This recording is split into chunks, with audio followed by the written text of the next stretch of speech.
Ada satu lagi di sekolah kami yang bahkan dia jadi dosen S2. Tiba-tiba jadi mualaf. Itu sekolah loh. Apalagi yang nggak sekolah ini.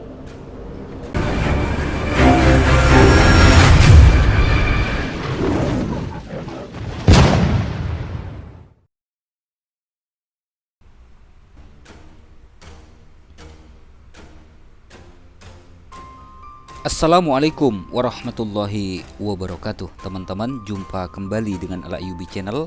Semoga kita senantiasa dalam lindungan Allah Subhanahu wa ta'ala. Amin ya rabbal alamin. Teman-teman, video ini membuktikan bahwa di luaran sana berlomba-lomba orang Kristen masuk Islam. Bukan cuma dari kalangan jemaat, bahkan lulusan STT banyak yang masuk Islam. Bukan cuma lulusan STT, bahkan dosen S2 masuk Islam. Dan pengakuan ini keluar dari mulut pendeta Esra Soru langsung. Kalau umat Islam yang mengatakan dosen S2 masuk Islam, lulusan STT masuk Islam, mungkin mereka di luar sana nggak percaya gitu ya. Oke, kita langsung simak videonya teman-teman. Nah, masalah bagi orang Kristen sekarang ini, kita mungkin jadi orang Kristen yang baik, orang Kristen yang taat, yang saleh, tapi kita kurang pengetahuan. Sehingga dengan mudah diombang-ambingkan oleh berbagai macam angin pengajaran. Bisa sudah tua di gereja 100 tahun, tapi dia tidak mengerti apa-apa. Lu percaya Yesus Tuhan? Percaya. Mengapa Yesus Tuhan? Pokoknya Tuhan. Alasannya apa? Ini lu tidak tahu. Pokoknya itu kan sudah repot tuh kan? Ya. Dan harus begitu. Banyak orang tidak tahu. Apakah percaya Yesus Tuhan? Iya. Nah, lalu seperti itu, apa itu? Insan Mokoginta itu. Dia bilang begini. Kalau sudah pokoknya repot. Kalau sudah pokoknya. Satu, Allah tidak perlu makan. Dua, Yesus perlu makan. Kesimpulan, Yesus bukan Allah. Karena Allah tidak perlu makan, Yesus makan. Allah tuh perlu tidur atau tidak? Kalau kamu bilang perlu, maka akan melawan ayat yang bilang tidak terlelap penjaga Israel. Jadi kamu harus jawab, Allah tidak perlu tidur. Lalu ditanya, Yesus tidur atau tidak? Tidur kan? Kalau begitu Yesus Allah atau tidak? Ya tidak. Nah itu. Dulu ada orang namanya Antonius Widuri. Ini Kristen dari mana tidak jelas.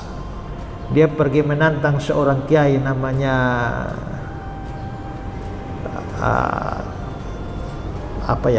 Kodari gitu ya. Biar pergi ke sana, lalu dia bilang, kiai, nantang debat tentang Tritunggal. Kalau kiai kalah masuk Kristen, saya kalah saya masuk Islam. Diterimalah tantangan itu. Lalu waktu debat, si Antonius Widuri bawa rokok. Lalu bawa rokok, dia bilang, ini lihat nih rokok. Ini rokoknya satu, tapi ada filternya, ada tembakonya, ada kertasnya, tapi rokoknya satu. Begitulah Tritunggal. Ada Bapa, ada Anak, ada Roh Kudus, tapi Allahnya satu. Lalu itu kiai ambil rokok dan dia bilang, oke, sekarang ini filternya. Dia copot filternya sendiri, lalu dia bilang, ini rokok atau bukan? Hanya filter sendiri, rokok atau bukan? Bukan. Ambil kertasnya sendiri, rokok atau bukan? Bukan. Ambil tembakau sendiri, rokok atau bukan? Bukan. Kapan jadi rokok?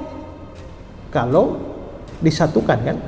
Kalau begitu, Bapa sendiri Tuhan atau bukan? Bukan itu. Anak sendiri Tuhan atau bukan? Bukan. Roh Kudus sendiri Tuhan atau bukan? Bukan. Kapan baru Tuhan? Kalau gabung tiga kan? Kalau pisah-pisah bukan Tuhan. Jadi sekarang kalau begitu Yesus Tuhan atau bukan? Bukan. Kalahlah Antonius Widuri dan pada hari itu dia mengucapkan asyhadu alla la ilaha illallah. Ya, dan jadi Islam. Kenapa? Kurang pengetahuan.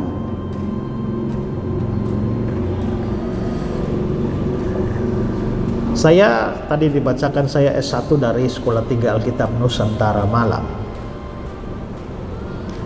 Dan rupanya dalam sejarah sekolah ini juga beberapa orang jadi mualaf. Ya. Saya pernah debat dengan Islam di Surabaya. Pas acara break mau makan siang, tiba-tiba dari panitia mengumumkan, saudara-saudara, diinformasikan bahwa ada seorang rekan misionaris, rekan satu sekolah dari Pendeta Esra Soru yang sudah jadi mualaf sekarang hadir di sini. Nah, saya tidak tahu siapa ya. Terus makan siang datanglah satu mbak-mbak pakai jilbab. Dia bilang, halo Kak Esra. Saya lihat, saya nggak kenal ya. Kamu siapa? Terus dia buka jilbabnya. Saya bilang, Christine. Kok kamu bisa jadi begini? Ya, nah, itu adik kelas saya di sekolah. Pernah sepelayanan dengan saya. Ada satu lagi di sekolah kami yang bahkan dia jadi dosen S2. Tiba-tiba jadi mualaf. Itu sekolah loh. Apalagi yang nggak sekolah ini. Makanya kemarin dalam wisuda sekolah kami di Kupang, saya doa untuk para calon wisudawan ya. Saya berdoa panjang untuk mereka, salah satu Tuhan tandai mereka satu bersatu, jangan ada di antara mereka jadi mualaf. Ya. Pengaruh secara ajaran datang dari segala macam. Kita mau lihat ini debat agama tiap hari di TikTok sampai bosan kan? Sampai bosan, sampai jengkel dan sebagainya. Tapi kita bisa lihat itu bisa mempengaruhi sejumlah orang. Nah, kalau gereja tidak membekali jemaatnya dengan pelajaran firman yang baik, ini gampang goyah. Gampang goyah imannya hingga pada akhirnya masuk Islam. Oke lah, kalau Antonius Widuri itu mungkin pemahamannya tentang konsep ketuhanannya kurang gitu. Lalu bagaimana dengan adik kelasnya Pendeta Esra Soru yang katanya lulusan STT itu? Bukankah dia sudah mempelajari tentang kekristenan? Lalu bagaimana dengan dosen yang S2 tadi? Bukankah dia sudah kenyang dengan pelajaran kekristenan? S2 loh. Dosen S2. Bukankah dia sudah kenyang? Terus masalah mu'allaf tadi yang membuka kerudung, mungkin yang dimaksud ininya ya, apa?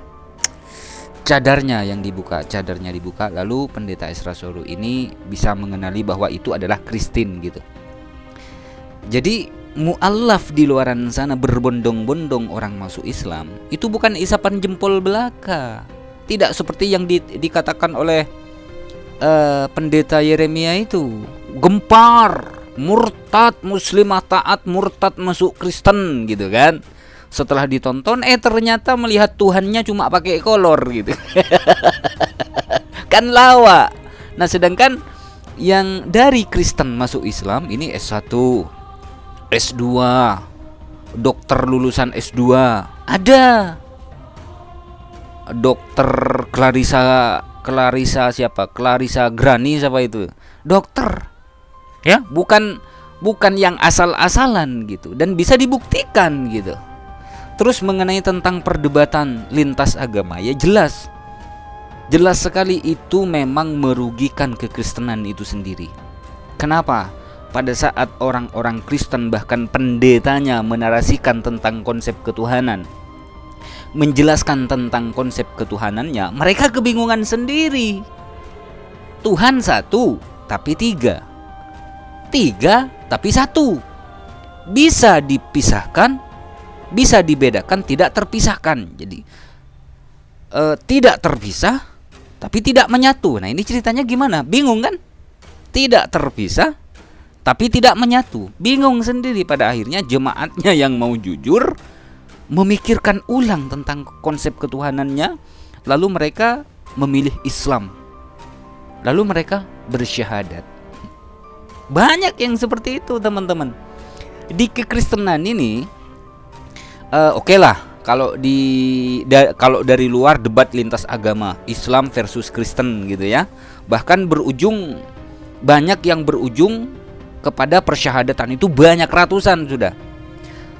Itu yang pertama. Terus kemudian kekristenan ini dibombardir dari dalam mengenai perbedaan doktrin konsep ketuhanan. Menurut yang oneness, Yesus itu satu-satunya Tuhan. Menurut yang Tritunggal, Yesus itu satu di antara yang tiga, yakni terdiri dari Bapa, Putra, dan Roh Kudus. Menurut yang Unitarian, Yesus ini bukan Tuhan, tapi utusan Tuhan sebagai penyampai firman Tuhan. Beda lagi dengan yang Triteos, ketiga-tiganya Tuhan. Ketiga-tiganya adalah Theos, Bapa Theos, Yesus Theos, Roh Kudus Theos, gitu kan. Beda lagi dengan yang Dui Tunggal, muncul lagi nih. Tuhannya ada dua, ada Bapa, ada Yesus. Jadi kekristenan ini memang dibombardir dari luar dalam. Belum lagi yang baru-baru ini adalah Dr. Yonatan Purnomo yang dengan tegas menyatakan bahwa di dalam Bible ada 6577 ayat yang salah karena diambil dari Bible yang tidak kanon. Jadi kekristenan ini ya mau gimana ya, memang faktanya seperti itu teman-teman. Banyak yang masuk Islam bukan cuma dari kalangan jemaat, S1 lulusan STT, bahkan dosen S2 juga masuk Islam, dan itu keluar dari lisan Pendeta Esra Sohru, bukan umat Islam yang ngaku-ngaku gitu ya. Oke, cukup teman-teman. Mohon maaf jika ada silap kata. Wassalamualaikum warahmatullahi wabarakatuh.